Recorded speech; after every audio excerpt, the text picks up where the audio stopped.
Please don't ask my belief. So my English is not good. Don't ask but what? we will understand Don't ask what? My belief. Why? You know better. Like you will be beheaded or something else. Oh, okay. So like now nobody knows that you are a Muslim. I get. So guys, I'm not going to tell you that he is a Muslim. Go ahead. So I have a lot of misconceptions about Quran, Sunnah. And when I ask them, they are only saying like, you don't know Arabic, you don't know this. They only depend this religion by knowing Arabic or something else. And? Yeah, so I'm just mentioning some of the verses, like they are depending, like Quran is a miracle. So can you explain for me the chapter, Surah Mu'minun, the miracle of embryo? The embryo? Yeah, like embryonic development stages which they mentioned. Yeah, I have a multi-degree in the embryo. Actually, the first embryology study I did, it was long time ago. And good you asked me about my specialty. If we go in the Quran, I mean, you came to the perfect person, you believe it or not. I was #1 student in the University of Afghanistan in Somalia studying embryo. I mean, they killed a lot of people. They threw them in front of us. They said, like, choose any embryo for you. And I was like studying, So in the Quran, it says that Allah, He created the embryo in a very embryonic way. So according to Muhammad, the sperm become a dead blood, which is proven to be correctly. I have my cousin. So, he mastered. Hold on. Let me explain to you, please. My cousin, he masturbate, but he did not clean up. He left it in the kitchen and the counter. He went vacation. He come back after a month. He found a big piece of blood become almost meat within a month. How you explain that to me? Because this is true. The sperm become a dead blood, and dead blood become a fetus. Allah, I'm confused so much, What confused? It's clear. It's clear like the sun. So, sperm becomes dead blood. I accept this is definitely a contradiction. So another meaning, like they are what does it mean? Alaka. Alaka means like a clinging cloth. No, when you see the embryo, it becomes alaqa mean dead blood. So why are they adding these meanings like clinging cloth? They are trying to make different understanding so people will not notice how stupid it is.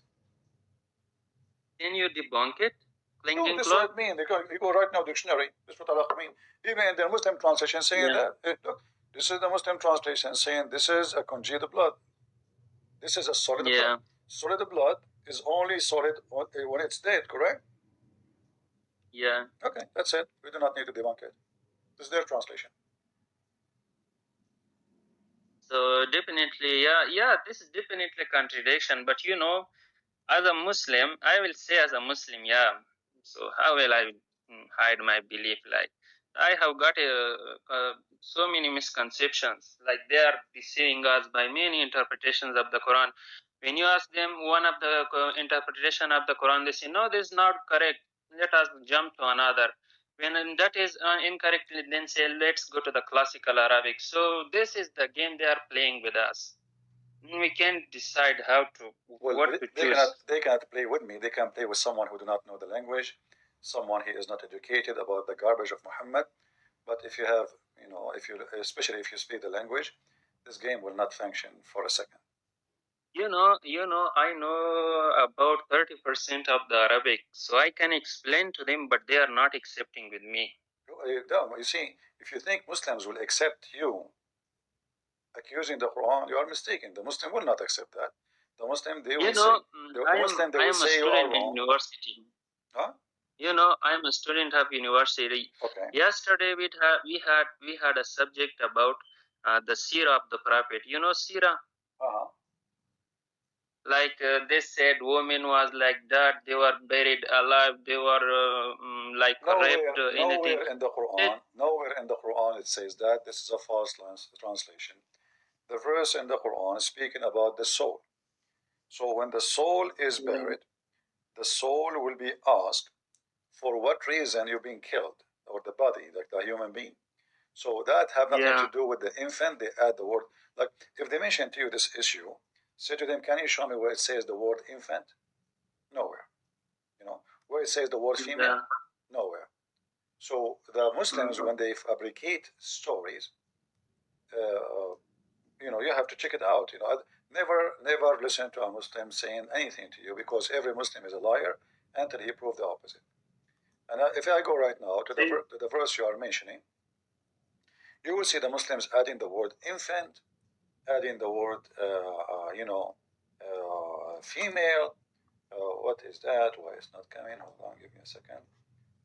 النساء مرأة. وإذا الموءودة سئلت. Let us type it again. Because there is copying from their website. All right. So here you will see the word female, the word infant. Where is those words? Nowhere to be found. You know, if you highlight, this is either and when, supposedly mean when, okay, which is funny. And then al-maw'uda, in order to understand what this maw'uda mean, and you will see, which means if the one is buried, you go back to the verse before it, and you will see speaking about the soul. The soul the soul will be joined with the body, and the body is the one is buried. So now the soul joined, so the body can talk. So the body, which now resurrected with the soul, will be asked for which reason was buried or killed. Nothing to do with the female, nothing to do with the female, nothing to do with infant. This is a fabrication. Yeah. If the Arab used to kill their daughters, we will not exist. So, you know, can I say one thing? You can say two if you want. Yeah, there is a verse in the Quran like this said, we are not punishing someone before we have sent any messenger, you know. Like whenever you read the history of the Arabic, they are saying like murder was in the high level, raping women, everything, like they are saying this. So, you know, when you want to send a messenger, you have to send it before something is happened. So everything was on the high level, everything. When Muhammad came, said to them, just repent and I will forgive you. The question should be, if Allah will not punish you unless He send a warner or a messenger. Yeah. How many messengers Allah He sent to India before Muhammad? According to Islam, 1 lakh, I don't know, 100,024. No, but name one. Like, ask them to name one sent to India before Muhammad. No. Remember, there is nothing like that. Yeah, and remember, India is not one nation. There's hundreds of languages, and the Quran make it clear that Allah never sent a messenger except from the people speaking the tongue of the people. So, in order for Allah to warn India, therefore He can punish them, He have to send hundreds, if not thousands, of messengers speaking the tongue of every ethnic group. And now a Muslim, he will say to me, oh no, Muhammad sent for all mankind. Just to make it simple, to debunk your stupidity, for those who say that, I just say it, never before you, Muhammad, which means before Muhammad. So before Muhammad and in the time of Muhammad, never Allah sent a messenger except speaking the tongue of the people. So before Muhammad, who are the prophets of Allah sent to India or Japan or China? As long He will never. Based on this, Allah will not punish the Chinese. Allah will not punish the Japanese. He cannot punish the Indian. He cannot punish the European. For Muhammad was sent only to the Arab. Yeah. So another thing I'm saying, I have studied a lot of prophets. So, you know, the only prophet in Islam I loved was Jesus. You know why? Because everything he was talking about was spiritual. He was trying to make you spiritual and make you near to the God. So this is the only thing I love about Jesus. Well, this has nothing to do with Islam. Muhammad is a hijacker. He is a thief.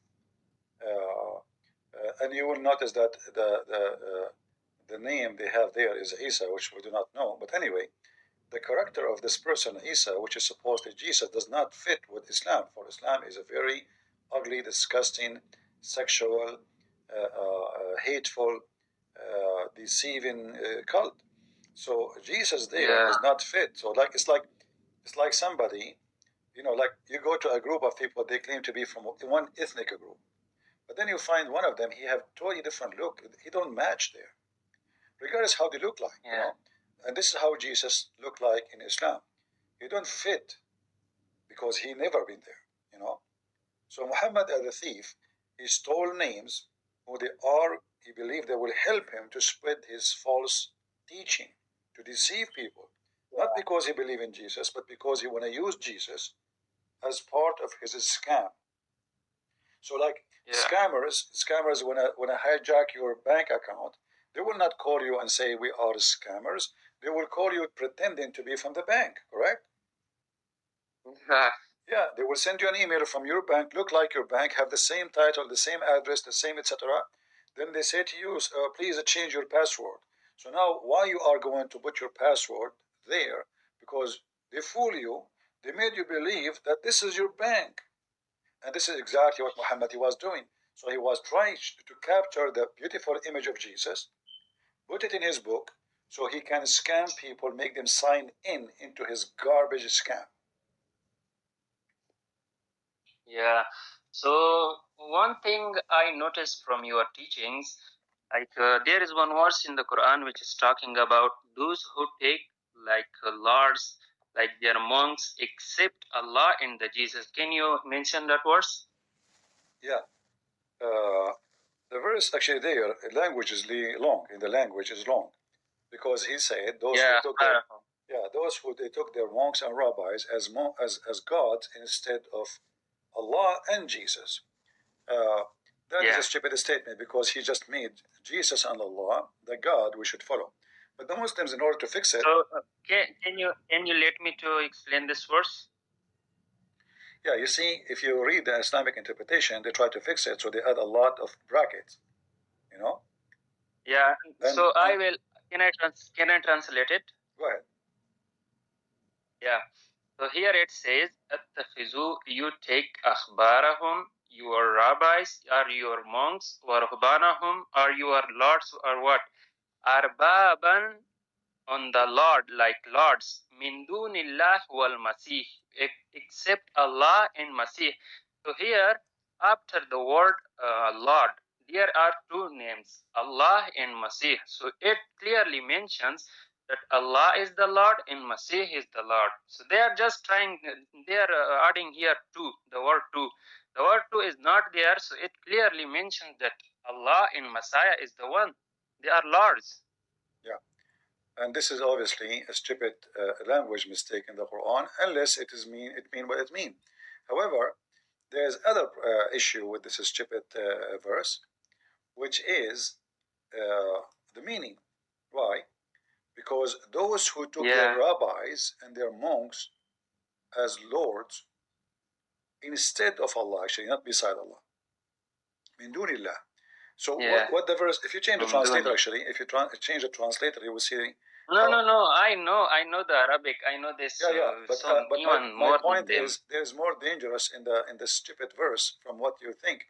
It's not only about Jesus being God now; it's about the meaning, because according to the Quran, those who take their religion from the monks and the rabbis instead of Allah, they are false. They are kuffar. But this is what the Muslims do. We ask the Muslim, what does verse mean? They say, let us see Ibn Kathir. Let us say Al-Qurtubi. Let us say, this guy and that guy. So the Quran saying those who take their scholars' opinion instead what Allah is saying. So the Muslim, they don't take what the Quran is saying, they go to the scholars. But the Quran is saying clearly. So can I give you an example? The verse saying clearly that the one who do that is not a Muslim, he is a mushrik. Yeah, can I give you an example? Sure. Like, suppose there is a room and here are students and teachers. So I am saying to you, stand up all the students except the teachers Ahmad and Mahmoud. So here, who became teachers? Ahmad and Mahmoud. Correct. So he clearly, definitely says that Arbaban is Lord's, is taken from Rab. Rab is used for Allah. So Arbaban is used for Allah and Masih at the same time. So as I already said, stand up except teachers, that is Ahmad and Mahmoud. So in the category of teachers is Ahmad and Mahmoud. So here if you see in the category of lords, there are two gods, Allah and Masih. That's clearly. Yeah. All right, my friend. Thank you very much for your share.